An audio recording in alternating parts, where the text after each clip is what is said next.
Mr. Farzin, I'm Dr. Chan Tandon. It's Very a nice to meet pleasure you. and great honor to have you here. The honor is entirely ours. Thank Yes, you. Thank you so much. And your area of domain is leadership. Yes. Right. So, do you find any cross-cultural differences in the leadership or any challenges that you think are ahead?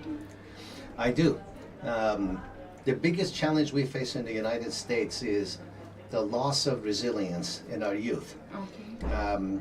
My generation, and I realize how old I am, we were taught a work ethic. You kept at it. You stayed with it to fruition. The new generation, and there will be our next generation of leaders, don't quite have that. If it doesn't work out fairly quick before them, they move on to the next thing and the next thing. Okay. Angela Duckworth in her book calls this grit.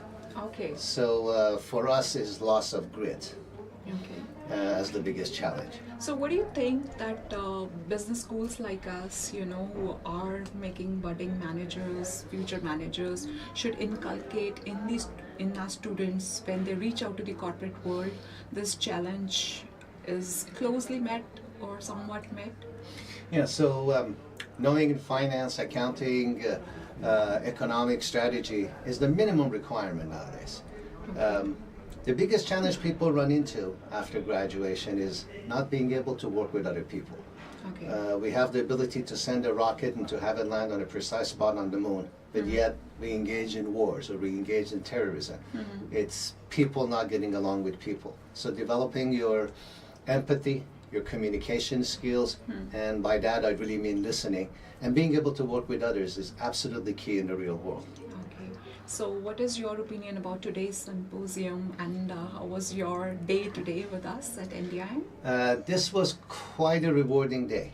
Okay. To be able to be among colleagues who are at the very edge of knowledge and up to date and very formidable in their fields with the newest of everything that's available anywhere in the world, and the fluency by which not only speak English but speak the field was quite refreshing. I honestly learned far more than I think I parted way with. Oh, that's a great honor. So, this was your first visit to India, or you've been here before? The first visit in close to 50 years. Oh, okay. Yes. So you must be feeling quite a radical change Yes. here, yes? Yes, all Okay. for the better. All for the better. Yes. Thank you. And it was really a pleasure talking to you. Thank The you for pleasure being is here. entirely mine. Thank you. Thank you so very much.